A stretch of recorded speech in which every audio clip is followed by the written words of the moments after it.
What is coordinate covalent bond?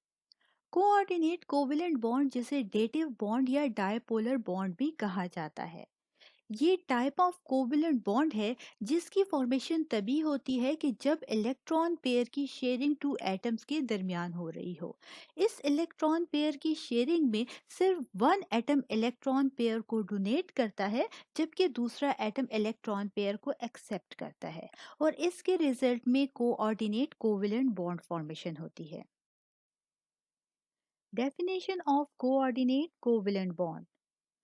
Coordinate covalent bond is a type of a covalent bond where only one atom donates the electron pair to another atom. Screen पर मौजूद diagram of coordinate covalent bond की help से हम बेहतर तौर पर coordinate covalent bond को understand कर सकते हैं। कोऑर्डिनेट कोवेलेंट बॉन्ड जैसे कि नाम से जाहिर हो रहा है कि जहाँ कहीं कोवेलेंट बॉन्ड का जिक्र किया जाता है, इसका मतलब है कि इलेक्ट्रॉन पेयर की शेयरिंग तो ज़रूर हो रही है। लेकिन अब की बार पर कोऑर्डिनेट कोवेलेंट बॉन्ड में कोवेलेंट बॉन्ड से थोड़ा डिफरेंट स्टाइल से इलेक्ट्रॉन पेयर की शेयरिंग होती है। जैसे कि आप देख सकते हैं कि स्क्रीन पर हमारे पास अमोनिया अमोनिया मॉलिक्यूल के साथ ही H+ आयन मौजूद है। अमोनिया मॉलिक्यूल जब लोन पेयर ऑफ इलेक्ट्रॉन को H+ आयन को डोनेट करेगा, तो इसके रिजल्ट में कोऑर्डिनेट कोवेलेंट बॉन्ड फॉर्मेशन होगी। इस कोऑर्डिनेट कोवेलेंट बॉन्ड की फॉर्मेशन के रिजल्ट में अमोनियम आयन फॉर्मेशन होती है। जैसे कि आप स्क्रीन पर देख सकते हैं कि अमोनिया मॉलिक्यूल एक इलेक्ट्रॉन रिच स्पीशी है, और कोई भी मॉलिक्यूल जिसके पास लोन पेयर ऑफ इलेक्ट्रॉन मौजूद हो उसे इलेक्ट्रॉन रिच स्पीशी कहा जाता है। जैसे कि आप स्क्रीन पर देख सकते हैं कि अमोनिया मॉलिक्यूल में नाइट्रोजन के बिल्कुल ऊपर लोन पेयर ऑफ इलेक्ट्रॉन मौजूद है। लोन पेयर ऑफ इलेक्ट्रॉन क्या होता है? अनशेयर्ड इलेक्ट्रॉन पेयर को लोन पेयर ऑफ इलेक्ट्रॉन भी कहा जाता है। जैसे कि आप देख सकते हैं कि अमोनिया में मौजूद नाइट्रोजन और हाइड्रोजन के दरमियान इलेक्ट्रॉन पेयर की शेयरिंग हो रही है, और इसके रिजल्ट में जो बॉन्ड बनता है उसे बॉन्ड पेयर इलेक्ट्रॉन कहा जाता है। लेकिन नाइट्रोजन के बिल्कुल ऊपर लोन पेयर ऑफ इलेक्ट्रॉन मौजूद है। यहाँ पर आप देख सकते हैं कि ये जो पेयर ऑफ इलेक्ट्रॉन है, ये किसी दूसरे एटम के साथ शेयरिंग नहीं कर रहा है इलेक्ट्रॉन की। यही वजह है कि इसे लोन पेयर ऑफ इलेक्ट्रॉन कहा जाता है, या फिर अनशेयर्ड इलेक्ट्रॉन पेयर कहा जाता है। और याद रखें कि कोई भी एटम तभी इलेक्ट्रॉन पेयर को डोनेट करता है जब उसके पास लोन पेयर ऑफ इलेक्ट्रॉन मौजूद हो। यहाँ पर अमोनिया में मौजूद नाइट्रोजन पर लोन पेयर ऑफ इलेक्ट्रॉन मौजूद है।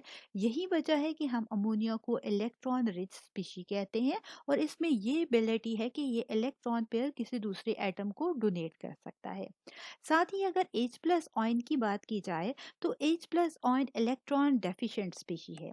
वो इसलिए क्योंकि जब हाइड्रोजन एटम अपने वैलेंस शेल में मौजूद वन इलेक्ट्रॉन को लूज कर देता है, तो इसके रिजल्ट में H+ आयन फॉर्मेशन होती है। जैसे कि आप स्क्रीन पर देख सकते हैं कि यहाँ H+ आयंस के वैलेंस शेल में कोई भी इलेक्ट्रॉन मौजूद नहीं। यही वजह है कि इसे इलेक्ट्रॉन डेफिशिएंट स्पीशी कहा जाता है। जैसे ही अमोनिया में मौजूद नाइट्रोजन अपने loan pair of electron donate करेगा H+ आयन को, तो इसके रिजल्ट में हमारे पास कोऑर्डिनेट कोवेलेंट बॉन्ड फॉर्मेशन होगी। जैसे कि आप स्क्रीन पर देख सकते हैं कि प्रोडक्ट साइड पर हमारे पास एरो जो है रिप्रेजेंट कर रहा है कोऑर्डिनेट कोवेलेंट बॉन्ड को, जिसमें नाइट्रोजन एटम अपने इलेक्ट्रॉन पेयर को H+ आयन को क्या कर रहा है, डोनेट कर रहा है, और इसको रिप्रेजेंट किया गया है एरो से। ये एरो जो होता है इलेक्ट्रॉन रिच स्पीशी से इलेक्ट्रॉन डेफिशिएंट स्पीशी की तरफ इसको ड्रॉ किया जाता है। जैसे कि आप स्क्रीन पर देख सकते हैं कि ये प्रोडक्ट जो फॉर्मेशन हुई है हमारे पास, ये अमोनियम आयन है, और ये कोऑर्डिनेट कोवेलेंट बॉन्ड की फॉर्मेशन के रिजल्ट में इसकी फॉर्मेशन हुई है। यहाँ पर मौजूद अमोनियम आयन को स्क्वायर ब्रैकेट में लिखा गया है, और ये स्क्वायर ब्रैकेट जो है हमें रिप्रेजेंट करते हैं इस स्पीशी को एडक्ट कहा जाता है। अब सवाल ये है कि कोऑर्डिनेट कोवेलेंट बॉन्ड में मौजूद इलेक्ट्रॉन रिच स्पीशी जिसे डोनर भी कहा जाता है, और इलेक्ट्रॉन डेफिशिएंट स्पीशी जिसे एक्सेप्टर कहा जाता है, इसे हम किस तरह से आइडेंटिफाई करेंगे? चलिए इसके लिए जानते हैं difference between donor and acceptor. Donor और एक्सेप्टर के दरमियान डिफरेंशिएट करने के लिए हम ये जानेंगे that what is donor and what is acceptor. The atom which donates the lone pair of electron is called the donor atom. याद रखें कि जो एटम कोऑर्डिनेट कोवेलेंट बॉन्ड में इलेक्ट्रॉन पेयर को डोनेट करता है उसे डोनर कहा जाता है। For example ammonia. यहाँ पर मौजूद अमोनिया आप देख सकते हैं कि अमोनिया मॉलिक्यूल में नाइट्रोजन के बिल्कुल ऊपर लोन पेयर ऑफ इलेक्ट्रॉन मौजूद है। यही वजह है कि हमारे पास ये एक डोनर है। साथ ही अगर बात की जाए वाटर मॉलिक्यूल की, तो वाटर मॉलिक्यूल जो कि स्क्रीन पर मौजूद है, यहाँ पर ऑक्सीजन के पास two lone pair of electron मौजूद होते हैं। यही वजह है कि again lone pair of electron की मौजूद होने की वजह से वाटर मॉलिक्यूल में मौजूद ऑक्सीजन इलेक्ट्रॉन पेयर को डोनेट कर सकता है। याद रखें कि donor is the electron rich species. Common examples of donor हैं हमारे पास अमोनिया एंड वाटर।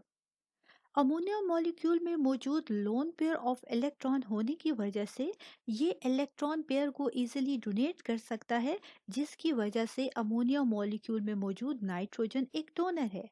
साथ ही अगर वाटर मॉलिक्यूल की बात की जाए, तो स्क्रीन पर आप देख सकते हैं कि वाटर मॉलिक्यूल में मौजूद ऑक्सीजन, जिसके पास two lone pair of electrons मौजूद हैं, जिसकी वजह से ये एक डोनर एटम है, यानी इलेक्ट्रॉन पेयर को डोनेट कर सकता है कोऑर्डिनेट कोवेलेंट बॉन्ड फॉर्मेशन में।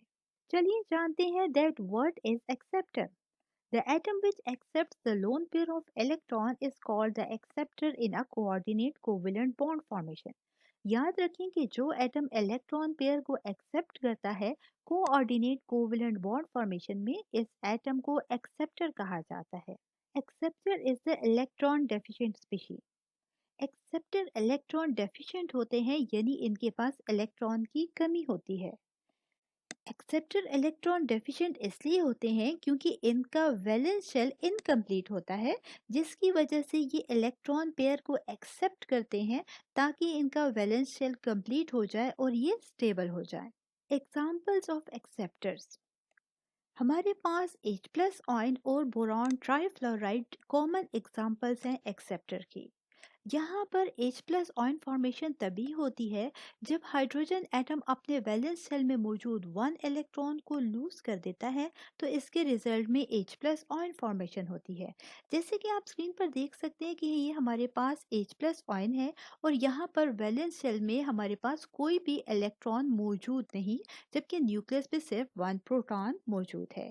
यही वजह है कि H प्लस आयन को प्रोटॉन भी कहा जाता है, क्योंकि इसमें ना तो कोई इलेक्ट्रॉन मौजूद होता है और ना ही कोई न्यूट्रॉन, बल्कि सिर्फ वन प्रोटॉन के मौजूद होने की वजह से H प्लस आयन को प्रोटॉन भी कहा जाता है। और ये एक इलेक्ट्रॉन डेफिशिएंट स्पीशी है। ये चाहता है कि किसी तरह भी टू इलेक्ट्रॉन को गेन करके अपने डुप्लेट को कंप्लीट करके ये स्टेबल हो जाए।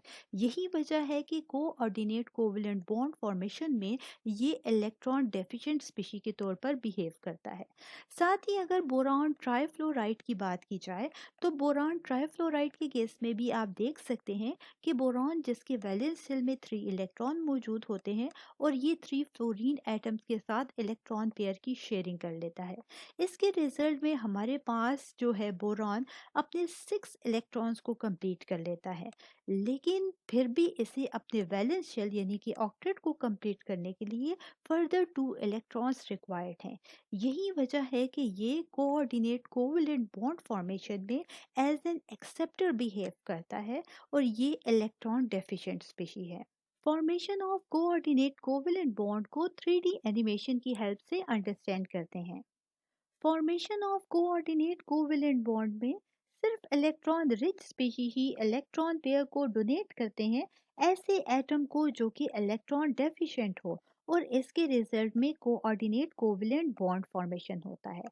याद रखें कि इलेक्ट्रॉन रिच स्पीशी वो होते हैं जिनका वैलेंस शेल कंप्लीट हो और वो स्टेबल हो और उनके पास लोन पेयर ऑफ इलेक्ट्रॉन मौजूद हो जिसे वो डोनेट कर सकें। साथ ही अगर इलेक्ट्रॉन डेफिशिएंट स्पीशी की बात की जाए, तो इलेक्ट्रॉन डेफिशिएंट स्पीशी को इजीली हम आइडेंटिफाई कर सकते हैं इस तरीके से कि तमाम वो स्पीशी जिनके पास इलेक्ट्रॉन पेयर की कमी हो, तो ऐसी स्पीशीज को इलेक्ट्रॉन डेफिशिएंट स्पीशी कहा जाता है।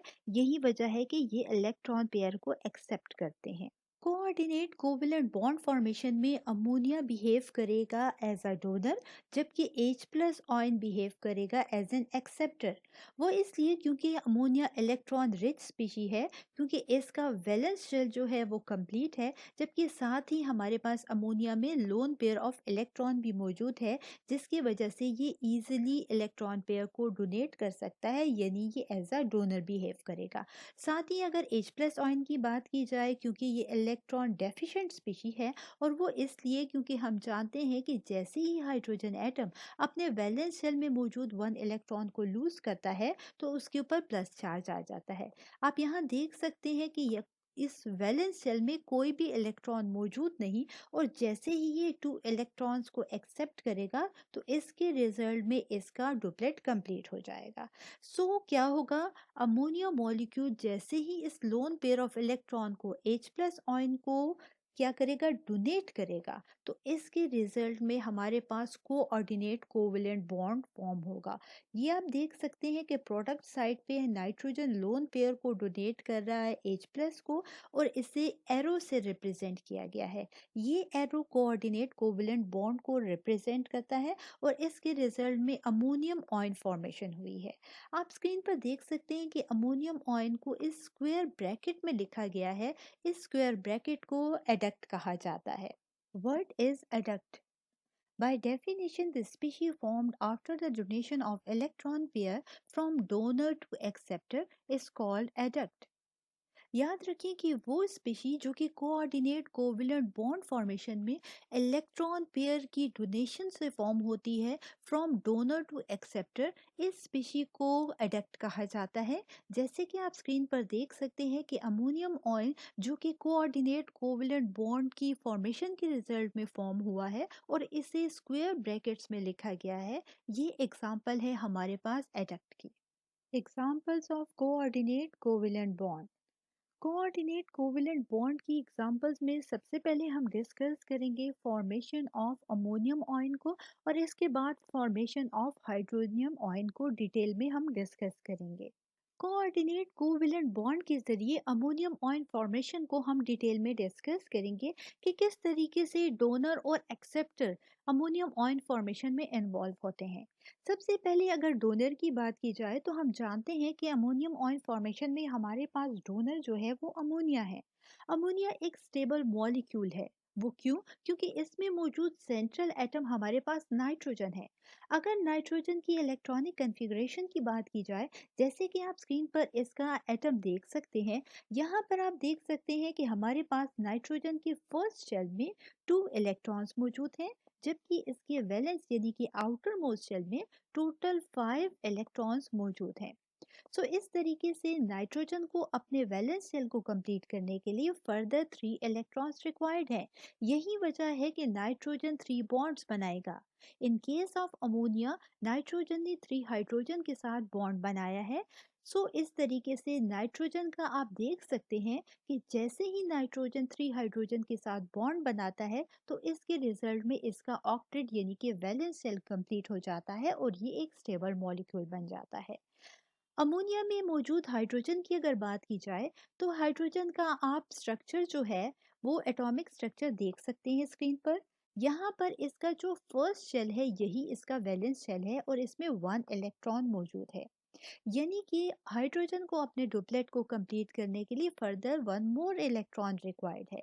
और जैसे ही नाइट्रोजन और हाइड्रोजन 1 1 इलेक्ट्रॉन की शेयरिंग करेंगे तो इसके रिजल्ट में नाइट्रोजन का ऑक्टेट जबकि हाइड्रोजन का डुप्लेट कंप्लीट हो जाएगा, और इस तरह से हमारे पास एक स्टेबल अमोनिया मॉलिक्यूल फॉर्मेशन होगी। साथ ही यहाँ पर 1 लोन पेयर ऑफ इलेक्ट्रॉन मौजूद होने की वजह से अमोनिया मॉलिक्यूल जो है इजीली इस इलेक्ट्रॉन पेयर को डोनेट कर सकता है, क्योंकि इस लोन पेयर ऑफ इलेक्ट्रॉन की वजह से ये एक इलेक्ट्रॉन रिच स्पीशी है, और कोऑर्डिनेट कोवेलेंट बॉन्ड में ये एज अ डोनर बिहेव करता है। फॉर्मेशन ऑफ अमोनियम आयन में हमारे पास H प्लस आयन जो है वो एज अ एक्सेप्टर इन्वॉल्व है।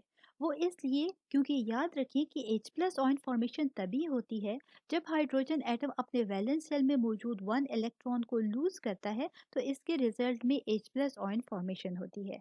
जैसे कि आप स्क्रीन पर देख सकते हैं कि H प्लस आयन में कोई भी इलेक्ट्रॉन वैलेंस शेल में मौजूद नहीं। यही वजह है कि इसे इलेक्ट्रॉन डेफिशिएंट स्पीशी कहा जाता है और ये इलेक्ट्रॉन पेयर को एक्सेप्ट करने की एबिलिटी रखता है कोऑर्डिनेट कोवेलेंट बॉन्ड में। जैसे ही अमोनिया मॉलिक्यूल में मौजूद सेंट्रल एटम नाइट्रोजन अपना इलेक्ट्रॉन पेयर डोनेट करता है H प्लस आयन को, तो इसके रिजल्ट में कोऑर्डिनेट कोवेलेंट बॉन्ड फॉर्मेशन होती है। इस कोऑर्डिनेट कोवेलेंट बॉन्ड को एरो से रिप्रेजेंट किया जाता है, जो कि इलेक्ट्रॉन रिच स्पीशीज से इलेक्ट्रॉन डेफिशिएंट स्पीशीज की तरफ ड्रॉ किया जाता है। प्रोडक्ट में हमारे पास जो फॉर्मेशन हुई है कोऑर्डिनेट कोवेलेंट बॉन्ड के रिजल्ट में, ये है अमोनियम आयन। अमोनियम आयन जिसे NH4 प्लस से रिप्रेजेंट किया जाता है, और साथ ही आप यहाँ पर देख सकते हैं कि स्क्वायर ब्रैकेट्स भी मौजूद हैं। ये स्क्वायर ब्रैकेट हमें बताती हैं कि जो स्पीशी इस स्क्वायर ब्रैकेट के अंदर लिखी जाती है और वो हमारे पास डोनेशन ऑफ इलेक्ट्रॉन पेयर की from electron rich species two electron deficient species के रिजल्ट में बनती है, इसे इस स्क्वायर ब्रैकेट में लिखा जाता है और इस स्क्वायर ब्रैकेट में मौजूद स्पीशी को एडेक्ट कहा जाता है। Formation of hydronium ion. Coordinate covalent bond के जरिए हाइड्रोनियम आयन फॉर्मेशन में हमारे पास वाटर एज अ डोनर जबकि H plus ion as a acceptor involve है। चलिए जानते हैं कि क्यों फॉर्मेशन ऑफ हाइड्रोनियम आयन में हमारे पास water molecule as a donor यानी कि इलेक्ट्रॉन रिच स्पीशी के तौर पर, जबकि H प्लस आयन हमारे पास एज एक्सेप्टर यानी कि इलेक्ट्रॉन डेफिशिएंट स्पीशी के तौर पर क्यों इन्वॉल्व है। वाटर जिसे H2O से रिप्रेजेंट किया जाता है और ये एक स्टेबल मॉलिक्यूल है, क्योंकि इसमें मौजूद हाइड्रोजन और ऑक्सीजन दोनों का वैलेंस शेल कंप्लीट है। वाटर में मौजूद ऑक्सीजन एटम जिसके फर्स्ट शेल में 2 इलेक्ट्रॉन्स मौजूद हैं, जैसे कि आप स्क्रीन पर देख सकते हैं हमारे पास एटॉमिक स्ट्रक्चर ऑफ ऑक्सीजन, और यहाँ पर फर्स्ट शेल में ऑक्सीजन एटम के 2 इलेक्ट्रॉन्स मौजूद हैं। जबकि अगर इसकी वैलेंस शेल यानी कि आउटर मोस्ट शेल की बात की जाए, तो यहाँ पर आप स्क्रीन पर मौजूद 6 इलेक्ट्रॉन्स को देख सकते हैं। इट्स मीन्स कि ऑक्सीजन एटम को अपने वैलेंस शेल को कंप्लीट करने के लिए यानी ऑक्टेट को कंप्लीट करने के लिए फर्दर 2 इलेक्ट्रॉन्स इसे रिक्वायर्ड है। साथ ही अगर हाइड्रोजन की बात की जाए, तो हाइड्रोजन जिसके वैलेंस शेल में 1 इलेक्ट्रॉन मौजूद है, और हम जानते हैं कि हाइड्रोजन को अपने डुप्लेट को कंप्लीट करने के लिए 1 इलेक्ट्रॉन रिक्वायर्ड है। यही वजह है कि जैसे ही ऑक्सीजन हाइड्रोजन के साथ बॉन्डिंग करेगा और 2 बॉन्ड्स बनाएगा, तो इसके रिजल्ट में ऑक्सीजन का ऑक्टेट जबकि हाइड्रोजन का डुप्लेट कंप्लीट हो जाएगा। क्योंकि ऑक्सीजन को 2 इलेक्ट्रॉन्स रिक्वायर्ड हैं, यही वजह है कि 2 हाइड्रोजन के साथ ये 1 1 इलेक्ट्रॉन की शेयरिंग के जरिए अपने ऑक्टेट को कंप्लीट कर लेगा। जबकि हर हाइड्रोजन को यहाँ पर 1 1 इलेक्ट्रॉन रिक्वायर्ड है, और जैसे ही ये ऑक्सीजन के साथ शेयरिंग करेगा, तो बोथ हाइड्रोजन का डुप्लेट कंप्लीट हो जाएगा। सो इस तरीके से हमारे पास हाइड्रोजन और ऑक्सीजन दोनों के वैलेंस शेल कंप्लीट हो गए, और साथ ही ये एक स्टेबल वाटर मॉलिक्यूल फॉर्मेशन हो गई। यहाँ पर अगर आप देखेंगे कि वाटर मॉलिक्यूल में हमारे पास 2 लोन पेयर ऑफ इलेक्ट्रॉन्स भी मौजूद हैं, और हम जानते हैं कि जब कभी किसी एटम या मॉलिक्यूल के पास लोन पेयर ऑफ इलेक्ट्रॉन मौजूद हो, तो इसमें ये टेंडेंसिटी होती है कि ये इलेक्ट्रॉन पेयर को डोनेट कर सकता है। यही वजह है कि हमारे पास वाटर इलेक्ट्रॉन रिच स्पीशी है, क्योंकि ये इलेक्ट्रॉन पेयर को जो कि लोन पेयर ऑफ इलेक्ट्रॉन है इसे डोनेट कर सकता है। याद रखिए कि लोन पेयर ऑफ इलेक्ट्रॉन वो होते हैं जो कि अनशेयर्ड इलेक्ट्रॉन पेयर होते हैं। यहाँ पर ऑक्सीजन और हाइड्रोजन के दरमियान जो इलेक्ट्रॉन पेयर शेयर हो रहे हैं, इन्हें शेयर्ड इलेक्ट्रॉन पेयर कहा जाता है। जबकि ऑक्सीजन के बिल्कुल ऊपर हमारे पास जो 2 लोन पेयर नजर आ रहे हैं, ये अनशेयर्ड इलेक्ट्रॉन पेयर है, जिसे लोन पेयर ऑफ इलेक्ट्रॉन कहा जाता है। और यही लोन पेयर ऑफ इलेक्ट्रॉन जो है इलेक्ट्रॉन पेयर ये डोनेट किए जाते हैं, यानी कि कोऑर्डिनेट कोवेलेंट बॉन्ड में डोनेशन में इन्वॉल्व होते हैं। जैसे ही वाटर मॉलिक्यूल में मौजूद सेंट्रल एटम ऑक्सीजन अपना loan pair of electron donate करता है H प्लस आयन को, क्योंकि ये इलेक्ट्रॉन डेफिशिएंट स्पीशी है, इसके वैलेंस शेल में कोई भी इलेक्ट्रॉन मौजूद नहीं, तो इसके रिजल्ट में हमारे पास क्या होता है, कोऑर्डिनेट कोवेलेंट बॉन्ड फॉर्मेशन होती है। इस कोऑर्डिनेट कोवेलेंट बॉन्ड को हमारे पास एरो से रिप्रेजेंट किया जाता है, जो कि इलेक्ट्रॉन रिच स्पीशी से इलेक्ट्रॉन डेफिशिएंट स्पीशी की तरफ ड्रा किया जाता है। साथ ही आप देख सकते हैं कि इस कोऑर्डिनेट कोवैलेंट बॉन्ड फॉर्मेशन के रिजल्ट में हाइड्रोनियम आयन को स्क्वायर ब्रैकेट में रिप्रेजेंट किया गया है। ये स्क्वायर ब्रैकेट में मौजूद जो भी स्पीशी होती है इसको एडक्ट कहा जाता है। What is adduct? The species formed after the donation of electron pair from donor to acceptor is called adduct. यानी वो स्पीशी या प्रोडक्ट फॉर्मेशन जो डोनेशन ऑफ इलेक्ट्रॉन पेयर के बाद फॉर्म्ड होता है कोऑर्डिनेट कोवैलेंट बॉन्ड फॉर्मेशन में, इसे एडक्ट कहा जाता है। एग्जांपल्स ऑफ एडक्ट हैं हमारे पास ammonium ion and hydronium ion. Representation of coordinate covalent bond. Coordinate covalent bond जिसे डेटिव बॉन्ड या डाइपोलर बॉन्ड भी कहा जाता है, इसको रिप्रेजेंट किया जाता है सिंपल एरो से, जो कि पॉइंट किया जाता है इलेक्ट्रॉन रिच स्पीशीज से इलेक्ट्रॉन डेफिशिएंट स्पीशी की तरफ। जैसे कि आप स्क्रीन पर देख सकते हैं कि अमोनियम ऑयल में हमारे पास अमोनिया इलेक्ट्रॉन रिच स्पीशी यानी डोनर है। यही वजह है कि नाइट्रोजन से हाइड्रोजन की तरफ एरो को पॉइंट किया गया है। साथ ही अगर सेकेंड एग्जांपल की बात की जाए हाइड्रोनियम आयन की, तो हाइड्रोनियम आयन में मौजूद वाटर जो कि इलेक्ट्रॉन रिच स्पीशी यानी कि डोनर है। यही वजह है कि एरो को ऑक्सीजन से टूवर्ड्स हाइड्रोजन की तरफ पॉइंट किया गया है और ये एरो रिप्रेजेंट कर रहा है कोऑर्डिनेट कोवैलेंट बॉन्ड को। इस कोऑर्डिनेट कोवैलेंट बॉन्ड आयोनिक और कोवैलेंट। कोऑर्डिनेट कोवैलेंट बॉन्ड क्या आयोनिक बॉन्ड है या फिर कोवैलेंट बॉन्ड है, इसको अंडरस्टैंड करने के लिए हम जानेंगे difference between ionic bond, covalent bond and coordinate covalent bond. Ionic bond. The complete transfer of electron from one atom to another atom is called ionic bond. याद रखें कि ionic bond type of chemical bond है जिसमें complete transfer of electron होती है two atoms के दरमियान। जो एटम इलेक्ट्रॉन को लूज करता है उस पर पॉजिटिव चार्ज और जो इलेक्ट्रॉन को एक्सेप्ट करता है उस पर नेगेटिव चार्ज आता है। जैसे कि सोडियम अपने वैलेंस शेल में मौजूद वन इलेक्ट्रॉन को लूज करके सोडियम आयन, जबकि क्लोरीन इस इलेक्ट्रॉन को एक्सेप्ट करके क्लोराइड आयन फॉर्मेशन करता है और इसके रिजल्ट में जो बॉन्ड फॉर्मेशन होती है उससे आयोनिक बॉन्ड कहा जाता है, जिसमें complete transfer of electron involve है from sodium to chlorine atom. जबकि covalent bond formation mutual sharing of electron के रिजल्ट में फॉर्म होता है टू एटम्स के दरमियान। जैसे कि स्क्रीन पर आप देख सकते हैं हाइड्रोजन मॉलिक्यूल और ऑक्सीजन मॉलिक्यूल। हाइड्रोजन मॉलिक्यूल में टू ऑक्सीजन एटम्स अपने वैलेंस शेल के इलेक्ट्रॉन को शेयर कर रहे हैं और इस शेयरिंग के रिजल्ट में कोवैलेंट बॉन्ड फॉर्मेशन हो रही है। साथ ही ऑक्सीजन एटम्स अपने वैलेंस शेल में मौजूद टू टू इलेक्ट्रॉन्स की शेयरिंग से कोऑर्डिनेट कोवैलेंट बॉन्ड फॉर्मेशन कर रहे हैं। कोऑर्डिनेट कोवैलेंट बॉन्ड भी टाइप ऑफ कोवैलेंट बॉन्ड है, लेकिन यहाँ पर हमारे पास सिर्फ वन एटम इलेक्ट्रॉन पेयर को डोनेट करेगा, जबकि दोनों एटम्स इस इलेक्ट्रॉन पेयर को शेयर करेंगे। सो इसके रिजल्ट में जो बॉन्ड फॉर्मेशन होगी इसे कोऑर्डिनेट कोवैलेंट बॉन्ड कहा जाता है।